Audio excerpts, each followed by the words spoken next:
esse filtro é o que Filipenses 4:8 nos ensina. Ele diz: olha, pense naquilo que é verdadeiro, pense naquilo que é puro, pense naquilo que é justo, pense naquilo que é de boa fama, pense naquilo que tem alguma virtude, pense naquilo que tenha algum louvor. Ou seja, pense somente em coisas boas. Então Filipenses 4:8 é um filtro para a nossa mente. Por quê? Porque assim como se você permitir que impurezas se acumulem em seu carro, porque você não troca o filtro com a devida frequência, isso vai trazer prejuízo para o seu carro. Assim também, se o rim não estiver funcionando bem, ele vai trazer prejuízo. Uma pessoa pode até morrer se o rim não estiver funcionando bem. Por isso que uma pessoa que não está com o rim funcionando bem tem que fazer diálise ou hemodiálise. Por quê? Porque senão as impurezas vão se acumulando e a pessoa morre. Quem sabia disso? A pessoa pode morrer. Então o que acontece? Nós precisamos também ter um filtro para a nossa mente. E Filipenses 4:8 fala desse filtro mental, para que a nossa mente seja guardada, protegida, para que os nossos pensamentos sejam poderosos, para que nós tenhamos uma vida vitoriosa. É importante entender que a gente só pode ter uma vida vitoriosa se nós cuidarmos da qualidade dos nossos pensamentos. Eu vou ler para você agora Provérbios capítulo 4, versículo 23, na versão Nova Tradução na Linguagem de Hoje, que é uma versão bem moderna. A sua versão possivelmente diz assim: sobre tudo que se deve guardar, guarda o teu coração, porque dele procede as saídas da vida. Essa é a versão que possivelmente você tem, que é João Ferreira de Almeida, né? Sobre tudo que se deve guardar, guarda o teu coração, porque dele procede as saídas da vida.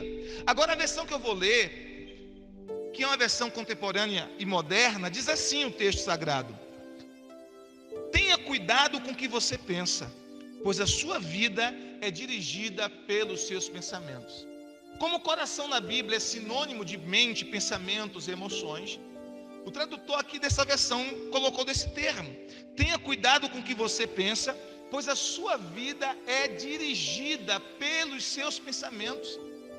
Olha que interessante. Diga para o seu irmão: tenha cuidado com o que você pensa, pois a sua vida é dirigida pelos seus pensamentos. Diga para um outro irmão, diga: tenha cuidado com o que você pensa, porque a sua vida é dirigida pelos seus pensamentos. Então as escrituras sagradas nos ensinam que nós precisamos ter cuidado com aquilo que a gente pensa, porque toda a nossa vida é dirigida pelos nossos pensamentos. Ou seja, a qualidade da sua vida está relacionada com a qualidade dos pensamentos que povoam o teu ser. A qualidade dos teus pensamentos determina a qualidade da sua vida. Se você tiver pensamentos negativos, se você tiver pensamentos de derrotas, se você tiver pensamentos de fracasso, se você vive constantemente pensando assim, se essa tornou-se a sua configuração mental, você consequentemente vai viver uma vida abaixo daquilo que Deus deseja para você, abaixo daquilo que Deus idealiza para você. E não tem a ver com Deus, não é porque Deus não quer que você viva uma vida abençoada, uma vida plena, uma vida abundante, não. É porque você está com a configuração mental de negatividade, de fracasso, de derrota, de sofrimento. E é importante entender que Deus quer que nós vivamos uma vida plena, uma vida abundante, como Jesus nos prometeu em João capítulo 10, versículo 10. João 10:10, ele disse assim: o ladrão vem somente para matar, roubar e destruir, mas eu vim para que vocês tenham vida e tenham com abundância. Então o Senhor quer que você tenha vida abundante. Então o que você precisa fazer? Primeiro, número 1, reprograme a sua mente para uma vida abundante. Diga assim: eu preciso reprogramar a minha mente para uma vida abundante. Entenda quem você realmente é em Cristo. Quem é que você é em Cristo? Quem você é no Senhor Jesus? Você é filho do Deus Todo-Poderoso. Diga assim: eu sou um filho ou filha do Deus Todo-Poderoso.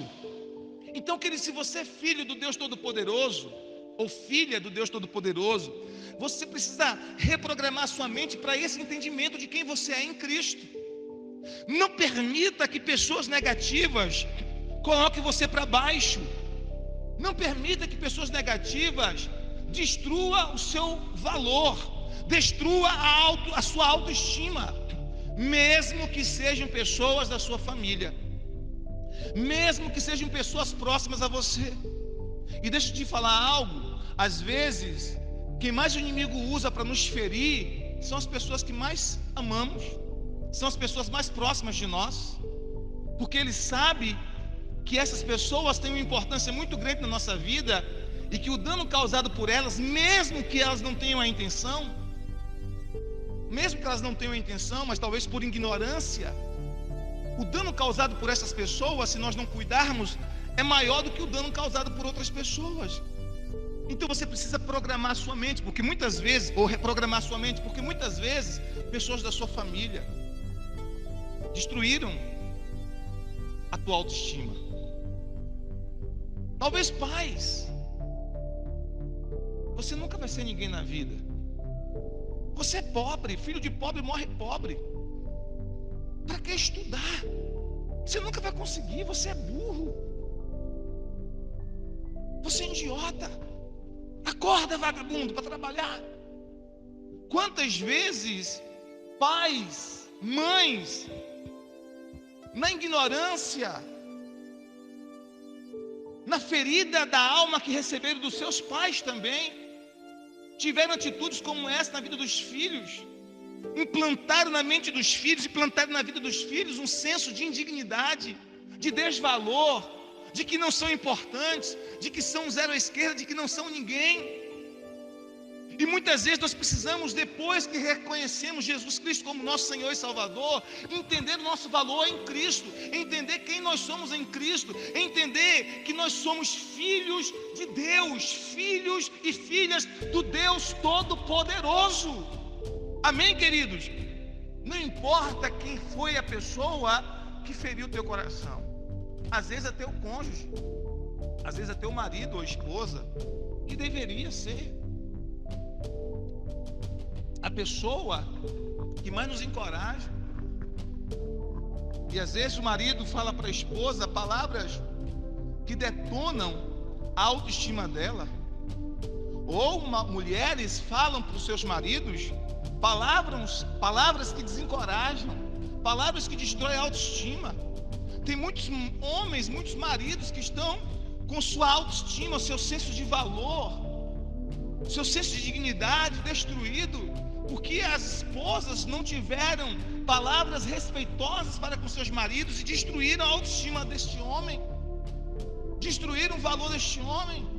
Da mesma forma, mulheres tiveram sua alma ferida, machucada, tiveram seu senso de valor próprio destruído, porque homens, o seu marido, que deveria amá-la, cuidar em momento de estupidez e agressividade, ou sem sensatez e sem sabedoria, falou palavras que machucou, que feriu, que detonou a autoestima dessa mulher. Eu já aconselhei casais em que o marido chamou a esposa de vagabunda. Como um homem pode chamar a própria esposa de vagabunda? Numa raiva, numa ira, tomado por um sentimento de raiva e de ira. Como é que uma esposa se sente depois de ouvir do próprio marido uma palavra como essa? Como é que este homem pretende deitar-se com essa mulher e ter um momento de intimidade e satisfação se ele detonou com a autoestima dela? Ou mulheres também que fazem o mesmo com homens que depreciam, que desvalorizam, que machucam, que ferem, que roubam o senso de valor. Então o que eu estou dizendo para você nessa noite? Não importa quem foi instrumento do mal para ferir a sua autoestima, não importa quem foi um instrumento maligno para roubar o senso de dignidade, o senso de valor que Deus deu a você. Eu estou aqui como servo de Deus, como profeta do Senhor, para dizer para você: você é precioso, você é preciosa para o Senhor, você é filho do Deus Todo-Poderoso. Se você não valesse nada, Jesus não teria morrido por você. Jesus morreu por você porque você é muito valioso para Ele, e a Bíblia diz que a sua alma vale mais para Deus do que o mundo todo. Quantos estão entendendo? Diga amém. Isso também gera para nós agora uma responsabilidade muito grande, porque eu entendo que como marido, ou você como esposa, ou como pai, ou como mãe, ou como filhos, nós também temos uma responsabilidade de sermos instrumento de bênção para a vida dos outros, não instrumento de ferida. não instrumento de machucar, não instrumento de roubar a autoestima das pessoas. Então não permita que palavras negativas fiquem no modo repete na sua mente. E sabe que às vezes a gente quer ouvir uma canção, a gente gosta muito daquela canção, e aquela canção fica no modo repete, não é? E a gente acaba ficando com aquela canção na nossa mente. Mas às vezes tem canções que a gente não quer ouvir, e que alguém colocou no modo repete, a gente tem que ficar ouvindo, e aquilo fica martelando dentro da gente. Existem pensamentos negativos que estão no modo repete dentro da sua cabeça. Você ouviu tanto do seu pai uma palavra negativa sobre você, ou talvez você ouviu do seu marido, ou do seu ex-marido, da sua esposa, da sua ex-esposa. Você ouviu tanto uma palavra negativa, e às vezes quando você se levanta em Deus para fazer algo, aquela palavra fica repetindo dentro de você, como se estivesse no modo repete, e aí você se inibe de novo e diz: não, eu sou assim. Não, você não é o que falam de você. Você é o que Deus diz que você é. Você não é o que você sente, você não é o que falam de você, você é aquilo que Deus diz que você é, e a Bíblia diz que você é, em Cristo Jesus, Filho do Deus Todo-Poderoso. Diga amém. Então você precisa aprender a apertar o botão de deletar na sua cabeça. Olha para o irmão que está ao seu lado, diga brincando assim com ele, diga assim: na sua cabeça tem um botão de delete.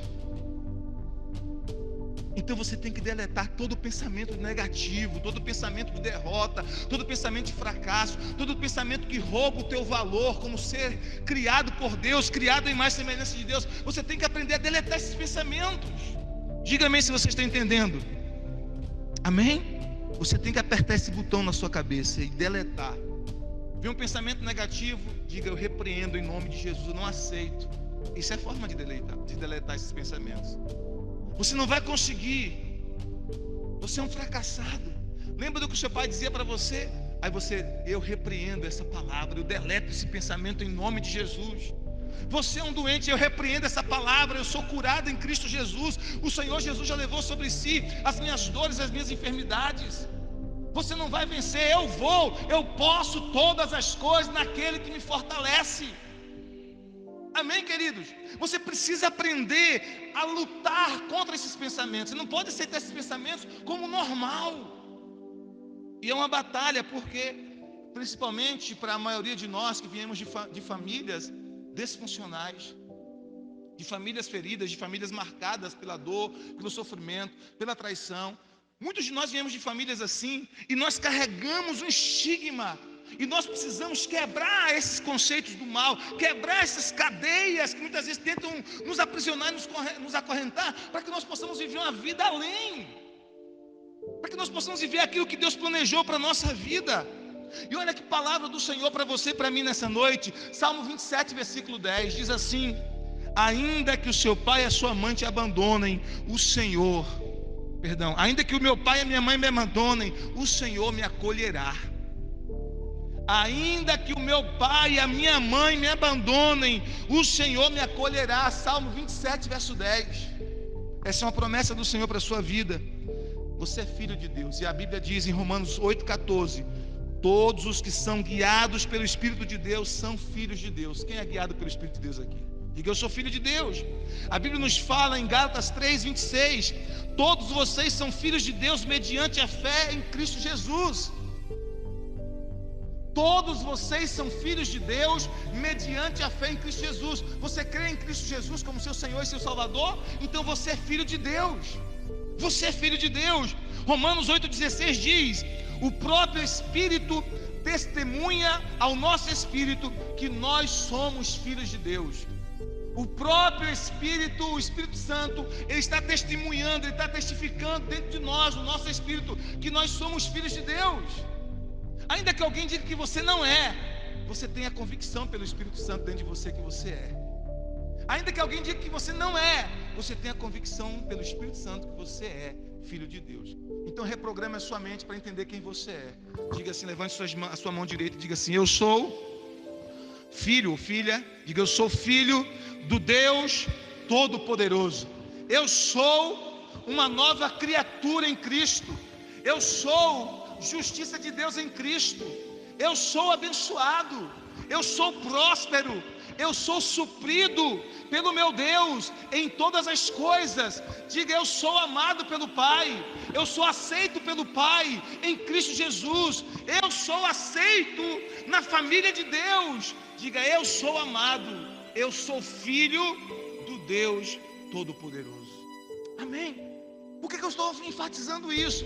Porque você tem que entender isso, porque essa é a sua guerra, essa é a sua luta diária. O diabo não quer que você creia nisso, para que você viva uma vida sempre aquém, sempre distante do que Deus planejou para você. Número 2, você precisa destruir todas as fortalezas em sua mente. Você precisa destruir todas as fortalezas em sua mente.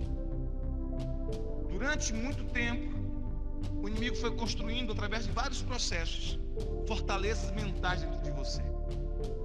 Fortalezas de medo, fortalezas de trauma, fortalezas de negatividade, fortalezas de doença, fortalezas de senso de desvalor, fortalezas de inutilidade, fortalezas que o diabo foi construindo com o passar do tempo, usando vários processos na sua mente, na minha mente. E nós precisamos aprender a destruir essas fortalezas, esses fortes do inimigo em nossa mente. Eu sempre digo que o nosso maior campo de batalha é a nossa mente. Esse é o maior território que o nosso inimigo quer conquistar. Não é um território simplesmente geográfico, físico, não. O território que ele mais quer conquistar é o território da nossa mente. Esse é um território que nós precisamos guardar, que nós precisamos proteger. Às vezes você tem seguro de carro, você bota cerca elétrica na sua casa, você tenta proteger os seus bens materiais o máximo que você pode, só que você não blinda a sua mente. Você deixa a sua mente aberta para todo tipo de acessos. E o inimigo sabe que é dessa forma que ele entra e que ele começa a construir gradativamente fortalezas de engano na sua mente. A Bíblia nos fala em 2 Coríntios capítulo 10, versículo 4 e 5. Olha o que o texto sagrado diz: as armas com as quais lutamos não são humanas, pelo contrário, são poderosas em Deus para destruir fortalezas. As armas com as quais lutamos não são humanas, pelo contrário, são poderosas em Deus para destruir fortalezas. E ele continua: destruímos argumentos e toda a pretensão que se levanta contra o conhecimento de Deus, e levamos cativo todo pensamento à obediência de Cristo. 2 Coríntios capítulo 10, versículo 4 e 5. Então ele está dizendo: olha, nós estamos numa batalha, nós estamos numa luta, e nós não estamos usando armas humanas, nós não estamos usando armas naturais, nós estamos usando armas poderosas em Deus para destruir fortalezas. Só que nós precisamos entender que essas fortalezas não são fortalezas físicas, são fortalezas espirituais, são fortalezas mentais que o inimigo foi construindo ao longo dos anos em nossa mente, através de, como eu já falei, de nossos pais, talvez, de amigos, talvez, de coisas que nós assistimos, de coisas que nós ouvimos, de filosofias mundanas que foram entrando, de conceitos equivocados e contrários à palavra de Deus que foram entrando e foram se avolumando dentro de nossa mente e foram sendo construídos verdadeiros quartéis do mal, verdadeiros quartéis general das trevas dentro da nossa mente. A gente nem sabe disso muitas vezes, e isso nos impede de viver o que Deus tem para nós. Por isso a Bíblia está dizendo: destrua as fortalezas do inimigo na sua mente. Fortalezas que talvez o diabo levanta de angústias, fortaleza de uma tristeza paralisante, de uma tristeza mórbida. Você olha em volta, você tem comida na sua mesa, você tem roupa no seu guarda-roupa e está vestido, você está com saúde no seu corpo. Você olha em volta e aparentemente não há um motivo muito sério para que você esteja sentindo essa tristeza absurda dentro de você. O que é isso? Uma fortaleza que se instalou e você não está percebendo. Uma tristeza que lhe paralisa, uma tristeza que lhe rouba a ação, uma tristeza que impede você de se mover em direção ao propósito de Deus. Uma fortaleza de baixa autoestima. Às vezes você nem consegue receber um elogio sincero e verdadeiro. Por quê? Porque você tem uma baixa estima, a sua autoestima tão baixa, que você não acredita que aquele elogio é sincero, que é verdadeiro. Uma pessoa elogia o teu trabalho, elogia a tua beleza física, elogia o teu caráter, e você não acredita, não recebe. Por quê? Porque uma fortaleza foi sendo construída de baixa autoestima, uma fortaleza de baixo senso de valor próprio. Muitas vezes se instalou, você não consegue se sentir valorizado, você não consegue se sentir digno. Vocês estão entendendo o que quer dizer? Fortalezas, e Paulo está dizendo: destrua as fortalezas. Se você não se sente valorizado, você também não pode valorizar outras pessoas. Se você se sente ferido ou ferida, você provavelmente vai ferir outras pessoas. Observe que essas fortalezas podem nos levar a ter relacionamentos difíceis e doentios. Toda fortaleza na mente pode levar você a ter um relacionamentos nas mais diversas áreas, feridos, fragmentados. Porque, por exemplo, se você tem uma fortaleza dentro de você de desvalor, de não dignidade, de não se sentir digno, de não se sentir amado, se você se sente constantemente ferido, deixe uma coisa: uma pessoa ferida provavelmente vai ferir a outras pessoas. Provavelmente. Aí você entra num casamento assim, com essa bagagem, você desconta no seu cônjuge coisas que você viveu na sua infância, na casa dos seus pais, ou em relacionamentos passados que não deram certo. Você desconta no seu cônjuge. Por quê? Por conta das fortalezas que estão na mente. Vocês estão entendendo o que eu quero dizer? Jesus disse: ame o teu próximo como você ama a si mesmo. Quem foi que disse isso? Jesus. Mas se você não consegue se amar a si mesmo, como é que você vai amar o seu próximo? Estou apontando para você, é só o jeito, não pode? Se você não consegue amar a si mesmo, como você vai amar o seu próximo? Ame a si mesmo, ame o seu próximo como você ama a si mesmo. Mas você não se ama, você não se sente digno, você não se sente valorizado, você não se sente amado, você não se sente respeitado. Consequentemente, se você não tem esse senso de valor próprio, você não atribui esse senso de valor próprio ao outro. Aí você entra no casamento e não respeita o marido, não respeita a esposa. Aí você trata os seus filhos de qualquer maneira, ou trata os seus pais de qualquer maneira, ou trata colegas de escola, de trabalho, de faculdade de qualquer maneira, porque como você não tem senso de valor próprio, você acaba inconscientemente não dando esse senso de valor ao outro. As fortalezas que se levantam dentro da sua alma, dentro da sua mente, podem impedir você de viver um relacionamento maravilhoso, de casamento, de pais e filhos, de amizades verdadeiras. Eu pergunto para você: quanto tempo você tem de amizade com alguém? Você tem amigos de infância, você que é adulto, que já tem 30, 35, 40 anos ou mais, como é o meu caso, você tem amigos de infância, amigos mesmo, amigos que permanecem seus amigos até hoje. Como são seus relacionamentos de amizade? Eles são a longo prazo? Você é fiel nos seus relacionamentos? Você é leal nas suas amizades? Você é leal nos seus relacionamentos familiares? Porque muitas vezes nós estamos atribuindo a culpa ao outro, mas muitas vezes é algo que está dentro de nós, que não foi trabalhado em nós. Quantos estão entendendo? Diga amém. São fortalezas que foram se levantando. Por isso essas fortalezas têm que ser destruídas, porque essas fortalezas podem nos impedir de viver um relacionamento bom, um relacionamento maravilhoso. Quem é que gosta de estar perto de alguém crítico? Quem é que gosta de viver, de conviver com alguém que está o tempo todo criticando, de alguém que está o tempo todo encontrando defeitos, de alguém que está o tempo todo apontando falhas? Você gosta de viver com alguém assim? Alguém que está o tempo todo dizendo qual é o seu defeito, qual é a sua falha, qual é a sua fraqueza, onde você está errando, o tempo todo assim? Por que a gente não gosta? Porque as críticas nos destroem. A crítica faz com que a pessoa se sinta superior a nós. Superior a nós. Então o que acontece? Às vezes a pessoa tem uma baixa estima uma autoestima tão baixa, que ela, para se sentir um pouco melhor, ela tem que humilhar você. Ela tem que falar os teus defeitos. Ela tem que falar e apontar falhas que você tem.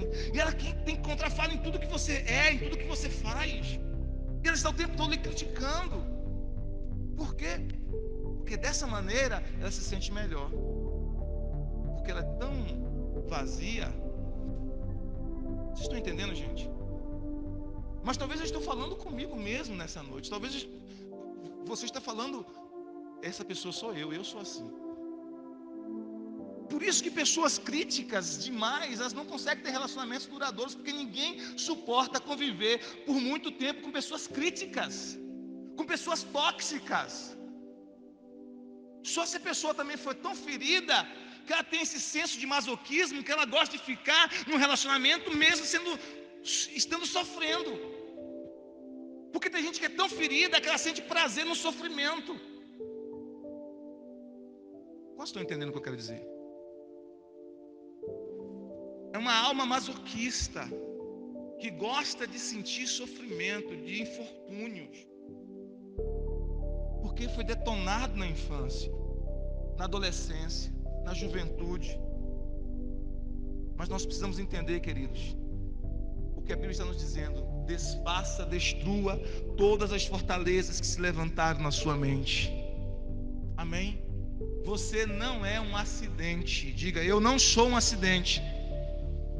Você não é um acidente. Você não nasceu porque os métodos contraceptivos dos seus pais falharam. Você não é um acidente. Deus escolheu você antes da fundação do mundo. Você é aceito e amado pelo Pai. Você é uma bênção nas mãos de Deus. Entenda isso, declare isso para você mesmo constantemente. Destrua todas as fortalezas de engano que tem se levantado, que se levantaram na sua mente. Entenda quem você é no Senhor. Olha o que a Bíblia nos fala em Efésios capítulo 1, versículo 14. Efésios 1,14 diz assim: Deus nos escolheu nele antes da criação do mundo para sermos santos e irrepreensíveis em sua presença. Só Deus é capaz de fazer isso. Ele escolheu você antes da criação do mundo. Antes de criar o mundo, antes de criar o universo, antes de criar as galáxias, a Via Láctea e todas as outras galáxias que existem, antes de criar os sóis, antes de criar os planetas, antes de criar o planeta Terra, antes de criar todo o universo, Deus escolheu você. Porque para Deus não existe passado, presente e futuro. Tudo é um eterno contínuo, um presente contínuo. Deus não está preso ao tempo como nós. Por isso que a Bíblia diz que antes de criar o mundo, Ele escolheu você. Deus nos escolheu. Amém? Olha o que ele disse para Jeremias em Jeremias 1,5. E ele está dizendo isso para mim e para você também nessa noite. Antes de formá-lo no ventre da sua mãe, eu o escolhi. Antes de você nascer, eu o separei e o designei como profeta às nações. Ele está dizendo para mim e para você: antes de você nascer, antes de você ser gerado no ventre da sua mãe, eu escolhi você, queridos. Você é uma escolha de Deus. Você é uma escolha de Deus. Você não é um acidente. Você não nasceu por acaso. Ah, pastor, mas o relacionamento dos meus pais foi pecaminoso. Não importa. Não importa. Jefité era filho de uma prostituta com o pai dele. O pai dele se envolveu com uma prostituta e ele nasceu. Deus leva em conta teu erro humano, irmãos. Deus leva em conta teu erro humano.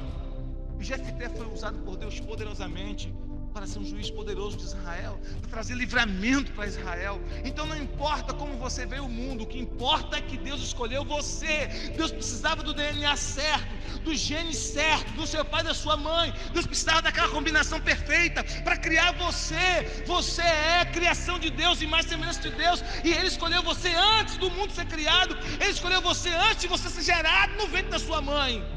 E Ele chamou você pelo nome e disse: você é meu. Você é meu. Você é uma escolha de Deus. Não deixe o diabo enganar você quanto a isso. Você é uma escolha do Senhor. Deus escolheu você para grandes coisas. Assim como Ele está dizendo para o profeta Jeremias, Ele está dizendo para Deus: olha, Senhor, eu não sei nem falar, eu não passo de uma criança. Deus disse para ele: não diga que você não sabe falar, não diga que você não passa de uma criança. Antes de formá-lo no ventre, eu o escolhi. Antes de você nascer, eu o separei e eu o designei como profeta às nações. Jeremias capítulo 1, versículo 5. Eu escolhi você. Você é uma escolha do Senhor. Você não é obra do acaso. Você não é um acidente. Ah, pastor, mas os meus pais não me queriam. Deus queria você. Ah, mas os meus pais não me escolheram. Deus escolheu você. Ah, mas pastor, a minha gravidez foi indesejada. Deus desejou. Deus desejou, Deus determinou, Deus escolheu. Você foi escolhido por Deus. Então entenda isso de uma vez por todas. Não deixe o inimigo mentir para você. Olha o que ele diz em Isaías 43, versículo 1. Agora sim diz o Senhor, aquele que o criou a Jacó, aquele que o formou a Israel: não temas, pois eu o resgatei, eu o chamei pelo nome, você é meu. É isso que Deus está dizendo para você. Não tenha medo. Eu te resgatei, eu te escolhi e eu te chamei pelo nome. Você é meu, você é minha. Você é propriedade do Senhor. Você é uma escolha do Senhor. Jesus disse isso também em João 15,16. Não foram vós que me escolhestes a mim, antes eu escolhi a vós e vos designei para que vades e deis fruto e o vosso fruto permaneça, a fim de tudo quanto pedirdes ao Pai em meu nome, Ele vos conceda. Diga assim: eu sou uma escolha de Deus. Amém? Queridos, Deus fez promessas maravilhosas a você e Ele as cumprirá. Você vai cumprir o propósito de Deus para a sua vida. Deus irá usar você. Os dons que Deus lhe deu vai abençoar muita gente. Deus tornará os seus sonhos, os sonhos que Ele colocou em você, os sonhos que Ele colocou em seu coração, Deus vai tornar realidade. Por isso, toda fortaleza de engano que se levantou na sua mente, destrua essas fortalezas. Não aceite essas fortalezas. Como é que você faz isso? Você precisa todos os dias meditar na palavra de Deus. Todo dia. Para descobrir quem você é em Cristo e para descobrir qual é a sua herança em Cristo. Qual é a sua herança em Cristo? Se você não souber isso, o inimigo constrói fortalezas dentro de você e destrói tudo aquilo que Deus tem para a sua vida. Eu ouvi um testemunho, eu achei interessante aquele testemunho. Um grande missionário, eu esqueci o nome dele agora, de séculos passados. Ele foi na casa de uma senhora que estava com uma doença terminal. Ele foi orar por aquela senhora estava para morrer, já bem de idade. E ele viu um quadro na parede, e aquela senhora morava numa casa muito simples, muito pobre, tinha simplesmente o essencial dos essenciais para sobreviver, muito pouco. Ela viveu toda a sua vida muito pobre, em extrema pobreza. E aí o pregador vai na parede e olha e vê um quadro lá, naquela parede daquela mulher. E ele disse: quem lhe deu esse quadro? Ela disse: o meu patrão, antes de morrer, ele me deu isso. Eu achei bonito, eu não sabia ler. E eu coloquei aqui uma moldura aqui no quadro. E aquele pastor disse: minha senhora, você não sabe o que é isso? Ela disse: não. Isso aqui é o testamento dele. Ele está dizendo no testamento aqui que, como ele não tem filhos, nem mulher, nem parentes próximos, e como a senhora foi uma pessoa sempre dedicada ao serviço e trabalhou para ele durante tantos anos, ele está doando após a morte dele tudo que ele tem para a senhora. Toda a fortuna dele está doando para a senhora. Ela disse: eu nunca sabia disso. Aquela senhora viveu uma vida muito pobre, tendo uma fortuna em casa. Por isso que a Bíblia diz: o meu povo perece porque lhe falta conhecimento. Como é que eu destruo as fortalezas do engano que se levanta para impedir que eu desfrute da vida que Deus quer que eu desfrute? quando eu começo a me apropriar das verdades das Escrituras. Quando eu começo a meditar nas verdades das Escrituras, me apropriar delas, entender que essa palavra é um livro vivo. A palavra de Deus é um livro vivo. Diga amém. Você não pode ler a Bíblia apenas como um livro histórico, um livro passado, um livro que não tem vida, um livro de histórias antigas. Não, é um livro vivo, meus irmãos. Você que precisa entrar na palavra, você precisa meditar nela todos os dias e se apropriar das promessas dela e dizer: Senhor, recebo, eu tomo posse, eu me aproprio dessa vida que o Senhor tem para mim. Porque senão, isso é para mim e para você, a gente não desfruta o que Deus tem para nós. Aquela mulher tinha uma fortuna disponível para ela. Ela poderia ter vivido numa mansão, ela poderia ter comido as melhores comidas, as mais gostosas, ela poderia ter andado nos melhores carros, ela poderia ter tido uma velhice extremamente amparada, mas ela estava morrendo, viveu a vida dela toda na pobreza, estava bem velhinha já. Por quê? Porque não conheceu o que lhe era dela por herança, o que ela havia recebido como um presente, o que ela havia recebido como herança. Tem muitos cristãos assim, muitos de nós estão assim. Nós somos salvos em Cristo, nós vamos para o céu, e a gente tem certeza, Jesus nos salvou, perdoou os nossos pecados, nos lavou com o seu sangue, a gente vai para o céu, a gente tem essa convicção. Mas enquanto a gente está aqui na terra, a gente não vive uma família abençoada, a gente não vive relacionamentos abençoados, a gente não vive a plenitude que Deus tem para nós, a gente não vive o que Deus sonhou para nós. Por quê? Porque a gente desconhece a palavra, a gente desconhece as promessas, a gente desconhece o que Deus tem para a nossa vida. O meu povo perece porque lhe falta conhecimento. Todas as promessas de Deus para a sua vida se cumprirão. Quero profetizar isso em nome de Jesus, amém? Diga assim: eu vou ver cumprida em minha vida todas as promessas de Deus. Número 3 e último: compreenda quem Deus o criou para ser. Olha o que a Bíblia diz em Mateus 18, versículo 3. Eu lhes asseguro que, a não ser que vocês se convertam e se tornem como crianças, jamais entrarão no reino dos céus. Olha o que a Bíblia diz em 1 Pedro 2:2: como crianças recém-nascidas, desejem de coração o leite espiritual puro, para que por meio dele cresçam para a salvação. Observe que nesses dois textos a Bíblia fala de sermos como crianças, de nos tornarmos como crianças. Mas por que tornar-se como criança? Porque a criança, ela tem uma fé simples e ao mesmo tempo poderosa. A criança tem uma fé simples e poderosa.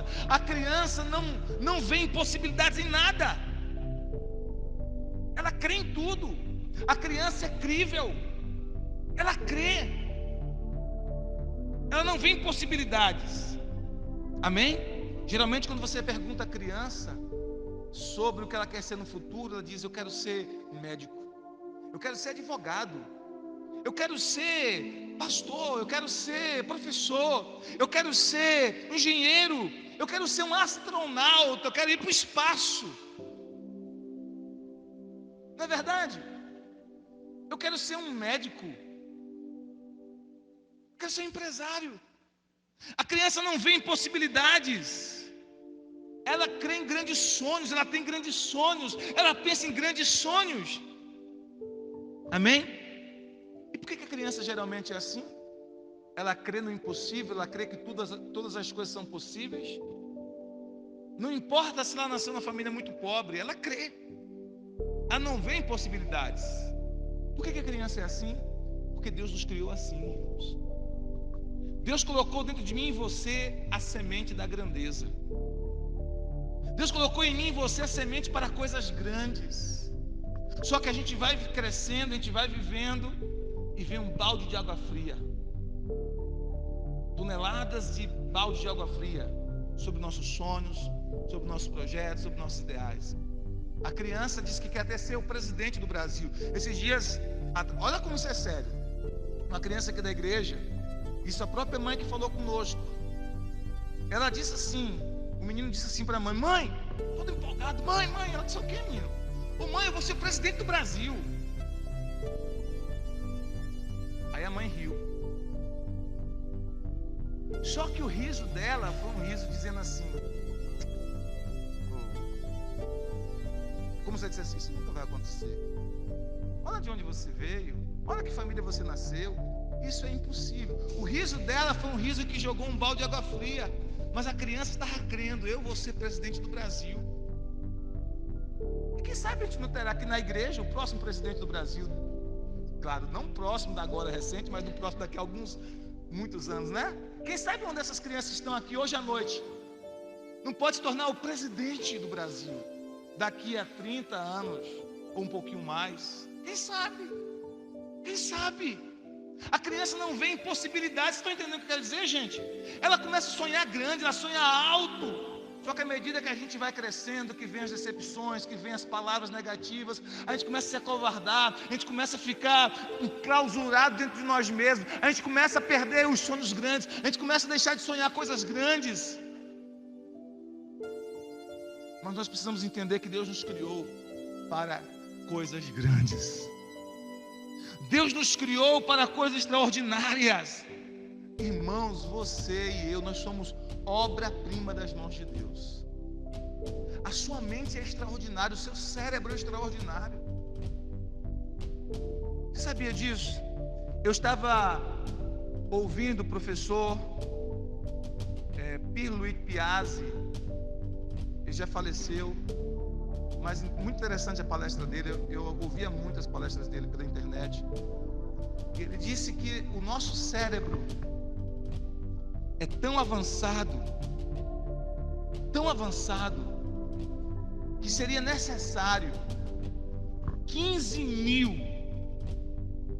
mil supercomputadores ligados ao mesmo tempo e conectados à internet para chegar próximo da nossa capacidade cerebral. Queridos, é como se você tivesse 15 mil supercomputadores, 15 mil computadores de última geração na sua cabeça, no seu cérebro. Deus criou você para grandeza, Deus criou você para coisas grandes.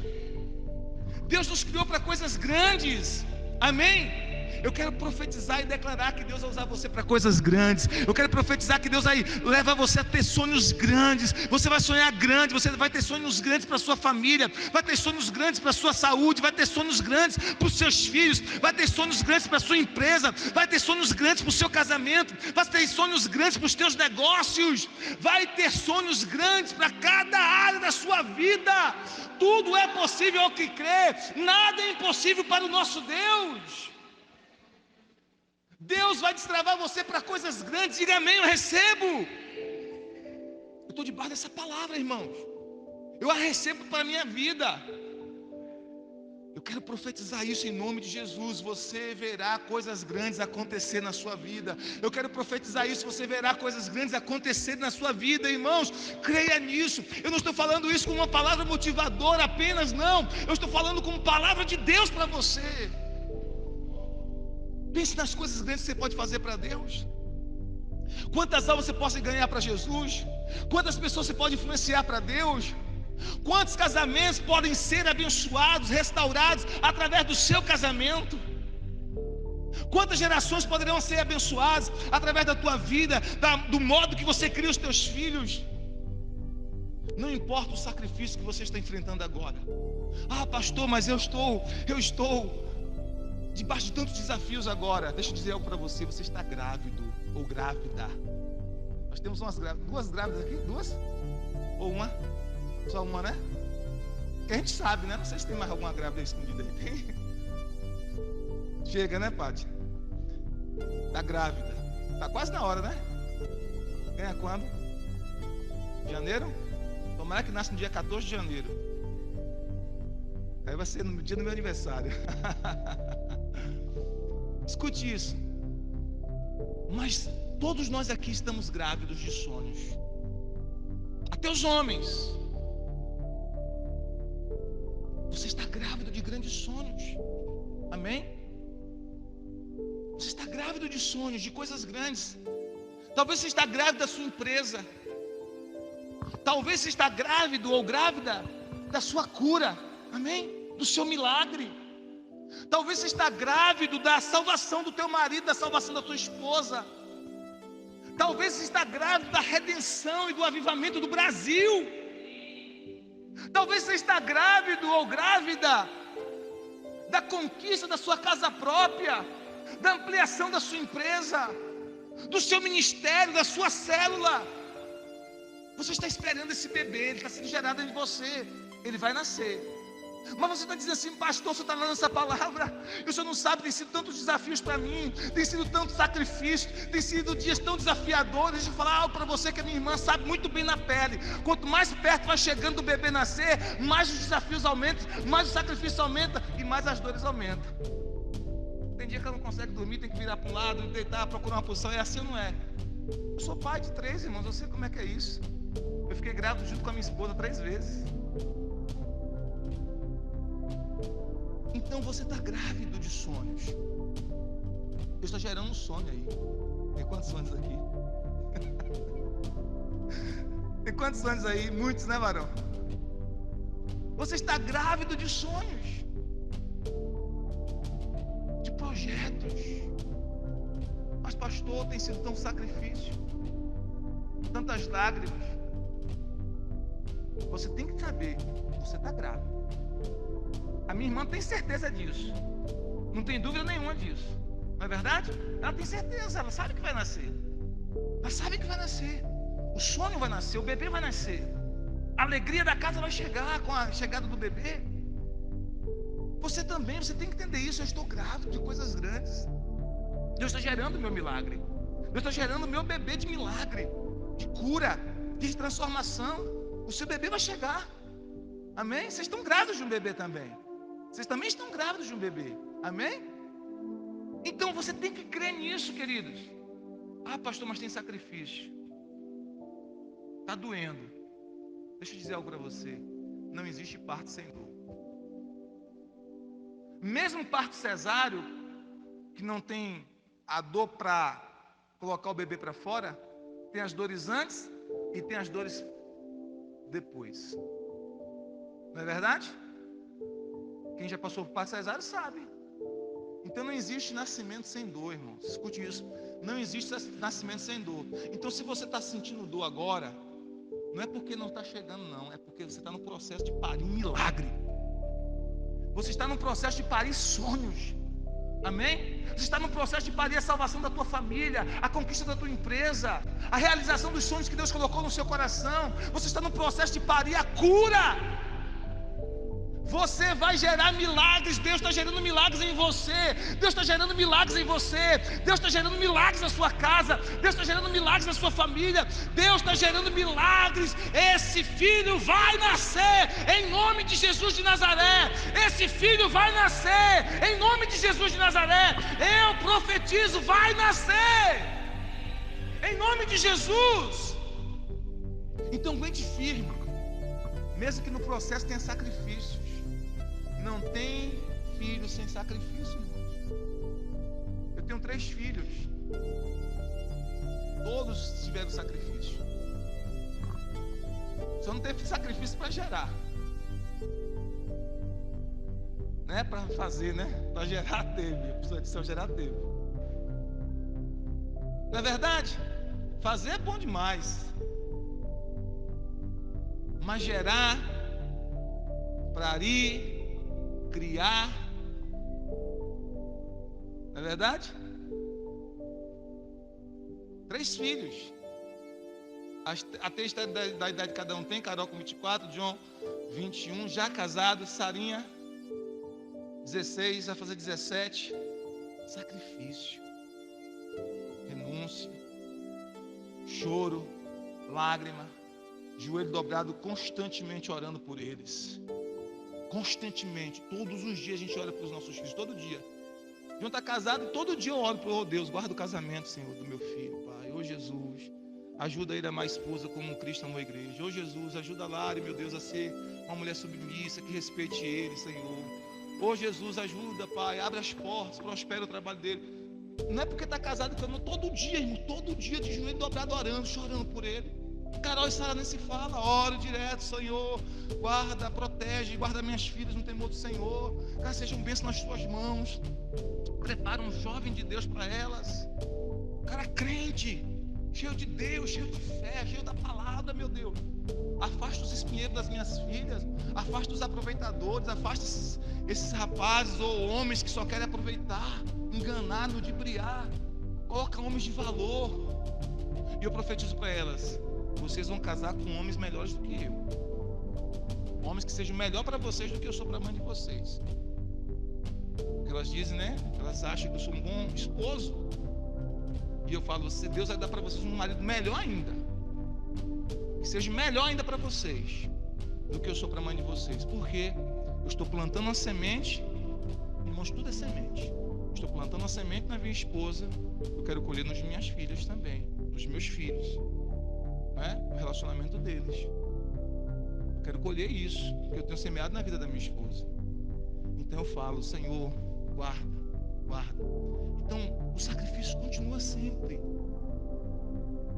Enquanto você tem filho, o sacrifício continua sempre. Mas é uma alegria. É uma alegria. Amém? Então eu quero profetizar que apesar do sacrifício, o filho vai nascer.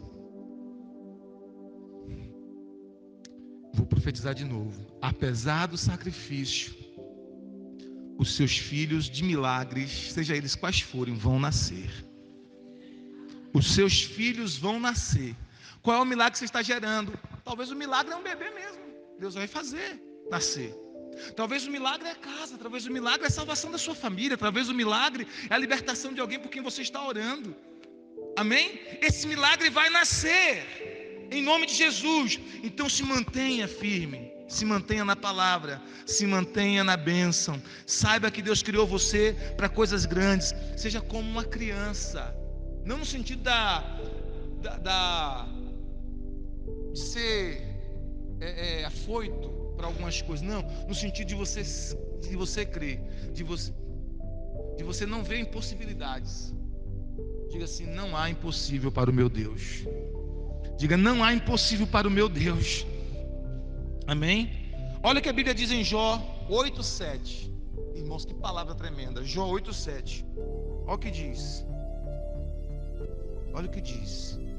O seu começo parecerá modesto, mas o seu futuro será de grande prosperidade.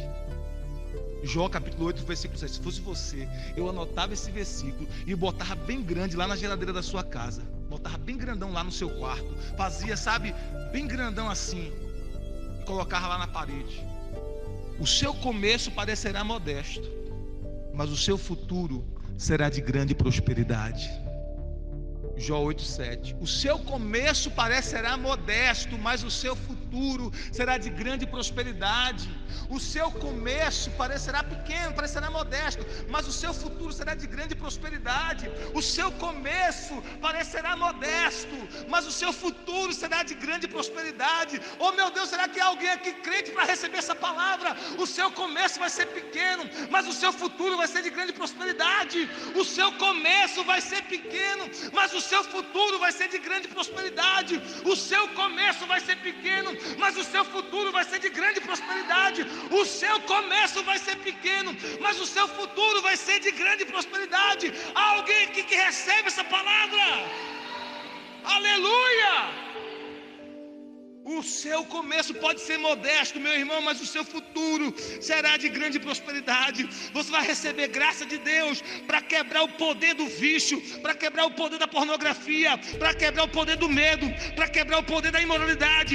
Você foi criado para ser santo e irrepreensível. Você foi criado para coisas grandes. Deus colocou a semente da grandeza em você. Deus colocou semente para coisas grandes em você.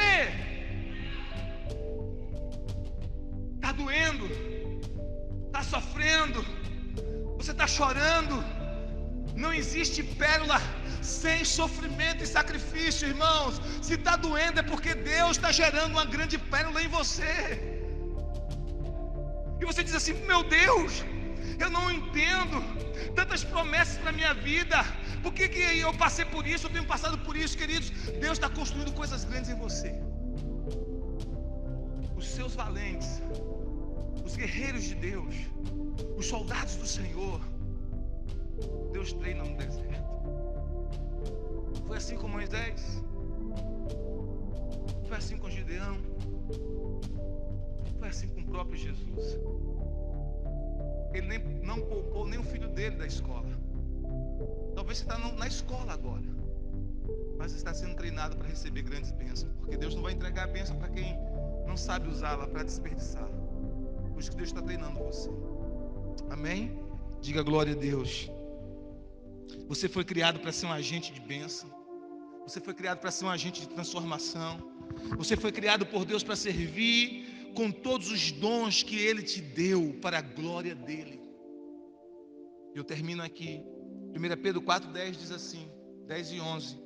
1 Pedro capítulo 4, versículo 10 e 11 diz assim: cada um exerça o dom que recebeu para servir aos outros, administrando fielmente a graça de Deus em suas múltiplas formas. Se alguém fala, faça-o como quem transmite a palavra de Deus. Se alguém serve, faça-o com a força que Deus provê, de forma que em todas as coisas Deus seja glorificado mediante Jesus Cristo, a quem sejam a glória e o poder para todos sempre. Amém. Deus te deu dons, muitos dons. Todos vocês aqui têm dons. E a gente já terminou essa mensagem dizendo assim: Deus está dizendo para você que Ele criou você para impactar pessoas com o seu dom, para abençoar pessoas com o seu dom, para fazer do seu dom instrumento de graça na vida de outras pessoas, instrumento de bênção na vida de outras pessoas. E Ele está dizendo: exerça o dom que Ele te deu, exerça o dom que Ele te deu para servir aos outros, para abençoar os outros, para ser instrumento de bênção na vida de outras pessoas. Você foi criado por Deus para servir com seus dons.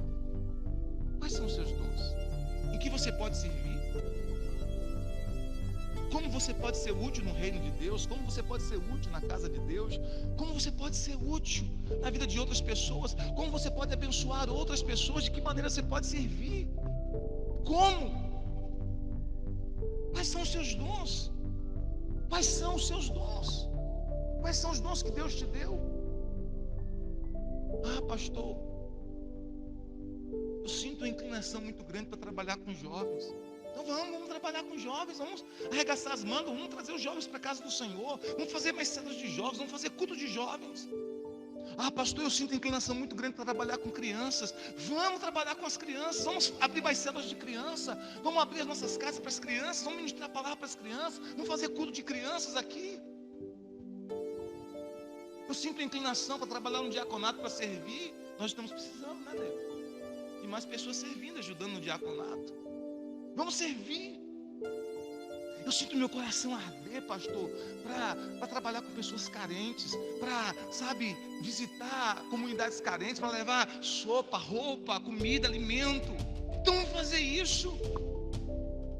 Não deixe o dom morrer dentro de você. O Senhor criou você para coisas grandes. E quando eu estou falando de grandeza, de coisas grandes, não estou me referindo somente a coisas materiais.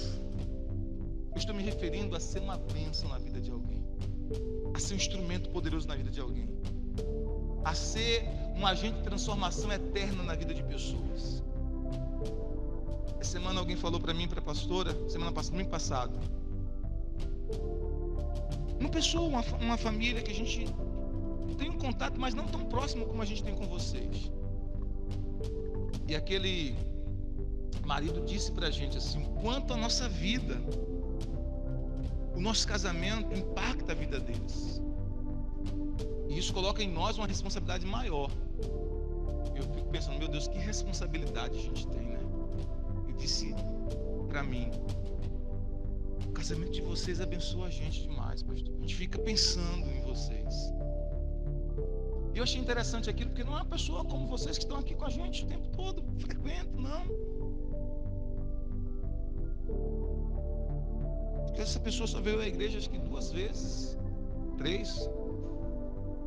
Mas ele disse isso pra gente. Porque a sua influência vai além do que você imagina. As pessoas estão olhando para você. E elas estão sendo impactadas pela sua vida. Amém? Elas estão sendo abençoadas pela sua vida. Às vezes você nem sabe, mas elas estão sendo abençoadas pela sua vida. Então creia nisso, queridos. Deus vai usar você para grandes coisas. Eu quero profetizar que Deus vai usar você. Pessoas serão salvas através da sua vida. Pessoas serão curadas através da sua vida. Pessoas serão libertas através da sua vida. Serão salvas através da sua vida. Se converterão a Jesus através da sua vida. Serão abençoadas através da sua vida. Quais são os seus dons? Sirva com seus dons. Amém? Deus criou você para coisas grandes.